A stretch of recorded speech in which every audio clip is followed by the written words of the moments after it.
जी अस्सलाम वालेकुम मेरे दोस्तों।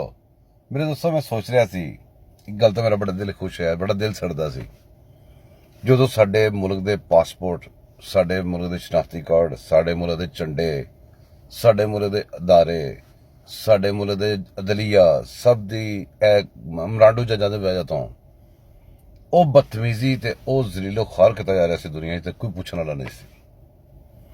ਮੈਨੂੰ ਬਹੁਤ ਖੁਸ਼ੀ ਹੋਈ ਹੈ ਕਿ ਜਦੋਂ ਵੀ ਜਾ ਕੇ ਖਿਆਲ ਆਇਆ ਇਹਨਾਂ ਵਾਸਤੇ ਨੋਟਿਸ ਲੈਣ ਦਾ ਤੇ ਕ੍ਰੈਕਡਾਊਨ ਕਰਨ ਦਾ, ਕਿਹੜਾ ਮੀਡੀਆ ਇਸਤੇਮਾਲ ਹੋ ਰਿਹਾ ਸੀ, ਮੈਂ ਤੁਹਾਨੂੰ ਉਹਦੇ ਬਾਰੇ ਵੀ ਦੱਸਾਂਗਾ। ਕ੍ਰੈਕਡਾਊਨ ਕੀਤਾ ਗਿਆ, ਬੜੀ ਅੱਛੀ ਗੱਲ ਹੈ। ਇਹਨਾਂ ਨੂੰ ਇੱਕ ਇੱਕ ਗੱਲ ਦਾ ਹਿਸਾਬ ਲਵੋ ਸਾਰਿਆਂ ਕੋਲੋਂ, ਠੀਕ ਹੈ, ਅੱਛੀ ਗੱਲ ਹੈ। ਗੈਰਤ ਆਈ ਹੈ, ਬੜੀ ਅੱਛੀ ਗੱਲ ਹੈ। ਗੈਰਤ ਜਾਗ ਗਈ ਹੈ, ਬਹੁਤ ਅੱਛੀ ਗੱਲ ਹੈ। लेकिन मेरी एक रिक्वेस्ट है तुहानू, प्लीज जदों कोई भी हरफ मेरे नबी का जावे ना, तो तुसी अपनी इज्जतां तो, दूसरे की इज्जत तो, हर चीज़ तो उन्होंने अफजल लिया करो। अगर उत्थे तुसी लैबैक करके खड़े होगे ना, तुहानू फिर अपनी बिस्सियां तुहाडियां बच जाणगियां। मिसाल के तौर पर इन्होंने जो हंगामा राई शुरू की है, तो जाके मेरे नबी के रोज़ा मुबारक के उत्ते गंद मारिया, उत्थे ही इन्हों की पकड़ कर लेंदे तो अज तुहानू गालां तो ना पैंदियां। इस वास्ते मैं जिहड़ा अपना साड़ कढ़ना उहदी रीजन आउंदी है। हुण तुहानू दसना कि मीडिया किहड़ा,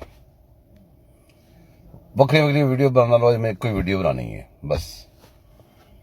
अदारे किहड़े किहड़े मिले ने ते किहड़े किहड़े बंदे मिल जुल के तुहाडे मुल्क चढ़ गए ने, हुण जरा गौर करो। 1940 दे विच एक स्कीम तैयार हो गई सी कि भी एक मजहब नवा इंट्रोड्यूस कराया जाए, क्योंकि मजहब के नाम से मुल्क आजाद हो रहा सी। ते वो करके सानू जरा जेज दे भी देता गया एक फितना। एक टाइम गुजरिया सी, उस सारी पार्लीमेंट बैठी, सारे ने बहस की, बहस करके उस फितरे नू गैर मुस्लिम करार देता। लेकिन मेरा एक सवाल है कि तुम सारी दुनिया के सारे पाकिस्तान के पक्ष नहीं इकट्ठे कर लो, उन्हें जो मैनू किसी भी शराखत के नाल कादे नहीं कढ़ के वखरे वहा दो। तुम तो उन्होंने मतलब कि देता है, वो करार देता है जी है काफरे गए ने, तुहाडे आने देता है, तो आए नहीं चुके उन्होंने कब्जे ही देता है, तो तुम मैंने वखरे करके वहा दो। कोई बंदा वखरे नहीं कर सकता। वो जो मर्जी दस देन कि हाँ जी असीं कादे नहीं गए, तुम नहीं उन्होंने फड़ सकते। वो तुहाडे सामने मुसलमान ही गए ने, तुहाडे नबी का नाम भी इस्तेमाल करते हैं, अली भी तुहाडा नाम भी इस्तेमाल करते हैं, हर चीज़ तुहाडे मुल्क ने भी इस्तेमाल करते हैं, तुहानू बिल्कुल थल्ले लै जांदे ने। हूँ तुहानू दसना कि भी मीडिया कित्थों आ गया ना इमरान खान दे नाल। मेरे दोस्तों 1940 तो बाद जो 1947 मुल्क बनाए, जेसे दिते गए, इन्होंने बाहरों मुसलसल सपोर्ट रही है। इन्होंने वास्ते वीजे, इन्होंने वास्ते बाहर रैशां, इन्होंने वास्ते जनाब जी इलैक्ट्रोनिक्स, इन्होंने वास्ते हर चीज़। जो कुछ भी नहीं सी हुंदा, मैं पाकिस्तान होना सा, बड़ी देर पुरानी गल है। इह ननकाना साहब तो पिछले पिंडां जाली जाइए लंघी दा किते छोटियां सड़कों तो उत्थे सैटेलाइट डिशां लगी होंदियां सी। आम लोगों के घर जो एंटीने नहीं सी, यह सैटेलाइट डिशां ला के लोगों ला के दिंदे सी, उहदे ते अपनी तबलीग करते सी। हुण आके तुसीं गौर करो, इलैक्ट्रॉनिक मीडिया जिस तरह तरक्की करता गया, इन्होंने उहदे च बहुत सारी महारत हासिल की।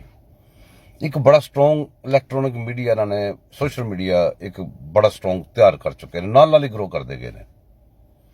एक वो सारा नैटवर्क उन्होंने इमरान खान दे नाल सी। एक साडा ऑफिशियल ताकत जिहड़ी साडी अपनी साडे नैटवर्क ने, उन्होंने कुछ बंदियां ने अंदरों इन्होंने इस्तेमाल करके देता, इन्होंने उधरों उनका कंट्रोल देता, या उतो अंदर दे बंदे नाल सैटिंग कराती इन्हां दी। हुण साडा स्ट्रोंग, साडा मुल्क दा मीडिया भी तो बड़ा स्ट्रोंग है, मतलब जिहड़े अदारे ने बड़े स्ट्रोंग ने, उन्होंने कोल सिस्टम बड़े स्ट्रोंग ने। वो सिस्टम साडे दुश्मन च इंडिया आ गया, इंडिया का सिस्टम तो सारे कादियानूस का जिहड़ा सिस्टम है वो रल के साडे पिछे पै गया सी, और रल के साडे मुल्क ते कब्जा कर गया सी, और रल के उन्होंने मुशतरका अपना खोता भेजा साडे ते, जिहड़ा कि खोता साडे ते अल्लाह पाक ने करमनवाजी की अपने दुलत्ते मारन की वजह तो, अपनी लिद करने की वजह तो वो फड़िया गया। वरना तो भाई जी उत्थे कोई होर बंदा क्लैवर कोई बुला देंदे, हिसाब लाओ सी कित्थे पहुंचे होना सी।